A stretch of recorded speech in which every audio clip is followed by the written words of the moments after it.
what did I do? I went to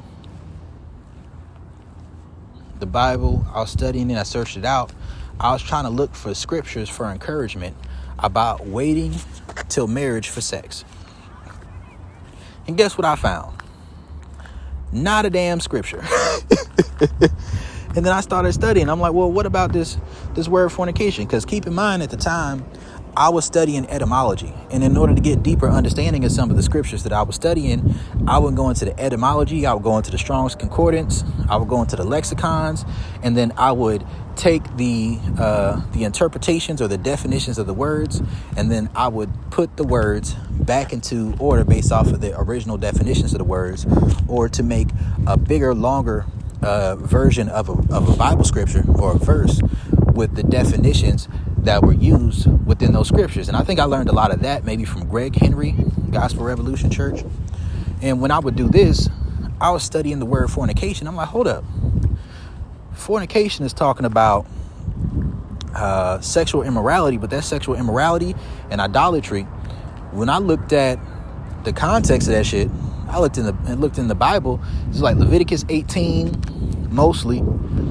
Nothing about those scriptures indicate that sex before marriage is sinful, right?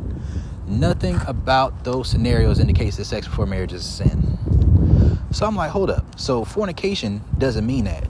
And I started studying. I got deep into this shit, right? Like, fornication comes from the Latin word fornix. And the Latin word fornix means arches.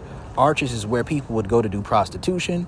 You take a step back from prostitution, and then like, okay, cool. Well, prostitution in the Bible was mostly ritualistic temple prostitution, which denotes idolatry, right?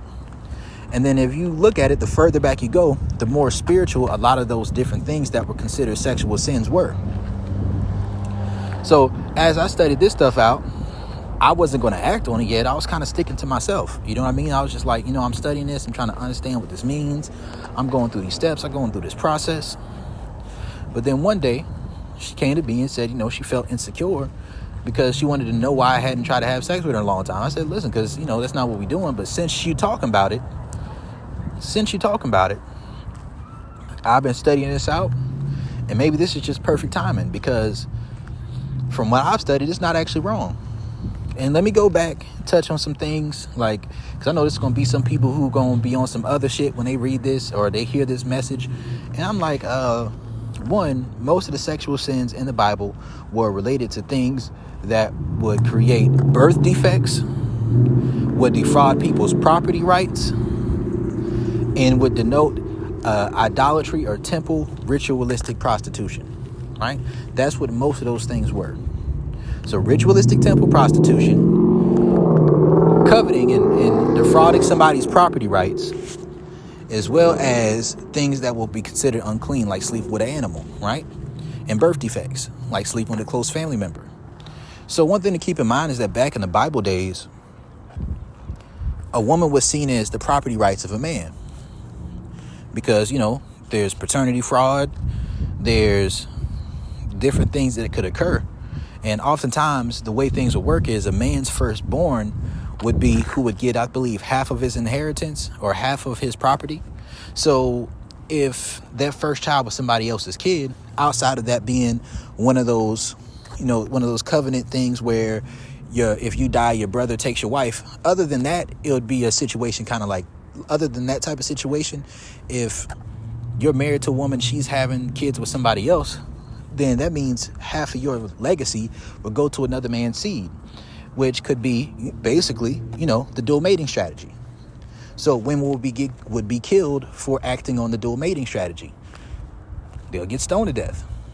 So a lot of things that would be considered like fornication would be, okay, let's say two people were betrothed.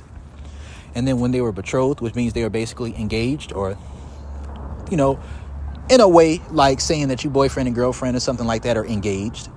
If that woman were to go sleep with someone else during that betrothal, then the man would be defrauded of his property rights, because if a woman was a virgin, then the father would get a certain bride price.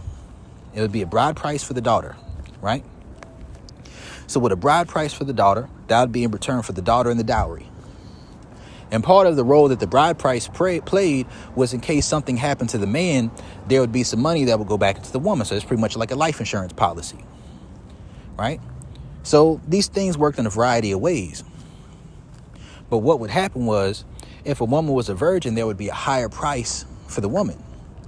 So if a man paid the virgin price for a woman who turned out to not be a virgin, then she would be stoned and she would bring shame and dishonor upon her family. Right? So one thing to understand about this day and age is almost no woman that you come across is going to be a virgin anymore. Women have their own money. A lot of women have their own places. Right? They're not virgins, like I'm going to say again. Their fathers don't have a dowry for them. And it just doesn't work the same. So if you look back in the Bible, like they say, what did they say? There's no remission of sin without the shedding of blood. Right? No forgiveness of sin without the shedding of blood. So when it comes to certain sexual sins, certain things were cultural, or certain things that were viewed as sexually unacceptable. Certain things were cultural. Certain things about defrauding property rights, right? Certain things were about ritualistic temple prostitution.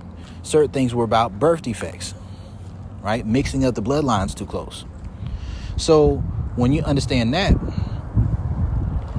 if a man were to sleep with a woman who was a virgin, then he would just have to pay the bride price to the father. And if the father liked him, then he would have to marry the woman. But if the father didn't like him, he would just pay the bride price.